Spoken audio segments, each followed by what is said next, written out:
Hey, we're back with part 2 of Brian Clark from Copyblogger, and he's a very groovy guy, as you can tell if you're listening to part 1. Yeah, I think I'm going to do the goatee like you. That's my next step. Because I can't really grow it here anymore, so I'm thinking maybe I can grow it here. Hey, I'm catching up with you.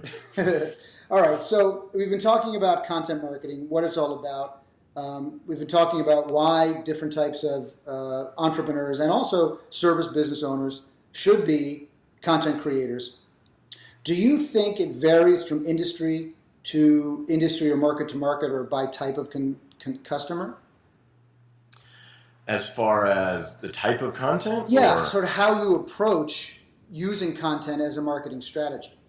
I think some industries are tougher than others, but with a little creativity and a little bit of willing to step outside of what's the norm in your industry, because most industries are so staid and so afraid of stepping to a different drummer, and that's exactly marketing 101. Right. You know, be unique, right. Stand out in a way that's not off-putting, obviously, and I see other people making that mistake, attention for attention's sake. Yeah. You know, everyone likes to watch a train wreck, but not everyone wants to do business with a train wreck, right? So you got to keep that in mind too. Yeah. But you know, I think in a lot of industries, it's really just a matter of saying, you know what, we're going to do this, and then understanding that the fundamentals here are, it's kind of an intersection between meaning and fascination. And by that I mean, meaning means it's got to be valuable information to your prospective customer. Right. But the fascination part is, you know, what's going to make me read this article about ball bearings right now? Right. You know, it's not exactly exciting, but it's important to various, you know, suppliers and other business people that are the prospective customers of that company.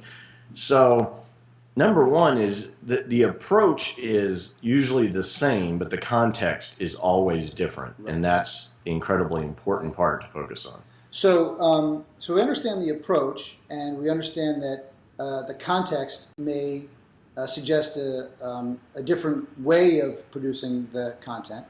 Sure. What about making sure that it gets in front of the right people? I mean, this is always the big question that everybody asks. So, okay, I'm writing all this stuff, I'm making this stuff. Well, how do I get it to the people that I'd like to serve?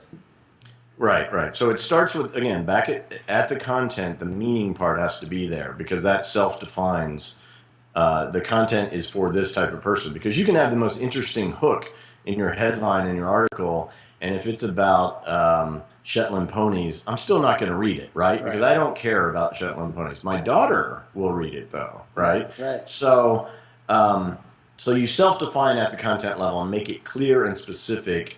This is what it's about, and here's why it's interesting. Okay, but from there, this is the issue that everyone runs into, because even people who are producing content often have ghost towns for blogs and websites. No one's there. And content promotion is the next step. Now, back in 2006, people don't realize that, you know, the times I weren't writing, I was spending almost all day behind the scenes, emailing, you know, building up profiles on social media news sites, which at that time were the big thing. This was before Facebook and Twitter. Right. But now that we have Facebook and Twitter, this is really where you start, perhaps even before you start producing content, because it feels a lot better once you get started to have someone, anyone showing up to read that content, give you feedback, help you shape your course. So Facebook, Twitter, Google Plus now, LinkedIn, all of these are communities of interest, right? We aggregate with each other, sometimes family and friends, but from a business standpoint, I've never met Michael Port, but I've been following you first from your books and then on Twitter, because what you talk about is of interest to me, right? And hopefully vice versa. Absolutely. One quick thing. So this is how these communities of interest coalesce, right? Yeah. Well, one quick thing I'd like to mention that I think people might find interesting is that we hadn't really talked.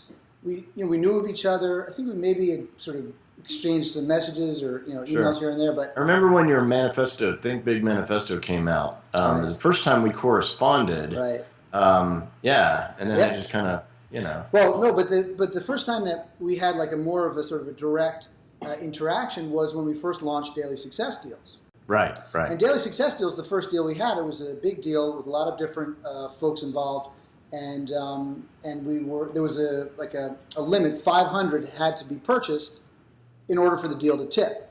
Right. And you wrote me a message. You're like, you have to explain why. You know, we were making this assumption. Well, people understand the Groupon concept. Yeah. You had to explain, and then you even gave me the line we should be using. So I sent it over to the team, and I said, okay, here's what Brian wants us to do. Done. But I mention this because this is in large part the way that we build relationships. We add value without expecting anything in return. And we add so much value that we think we've gone too far, and then we add more. Right. I mean, you know, you didn't have a need to do that. You know, it was something that you took it upon yourself to do. So, but that's, you know, but that's been what's working for me, right. You know, well, and I love. never feel like I'm giving too much because I've been given so much back. I am certainly blessed. I think I stumbled onto the greatest business secret in the world, but you know, great business people have always been that way. They contribute to the community, they contribute to their colleagues, they even help competitors, you know, and yet they come out ahead. Why? Because that generosity and that confidence, you know, confidence is attractive, you know that, right? So if you're willing to give and you're just like, no, don't worry about it, that's really why content marketing works. The other flip side of it is that other people like to share because it's a sign of status in our modern social networked age. So if you have something great, they want to market for you because it makes them look good. How great is that? That's why content marketing is our gospel.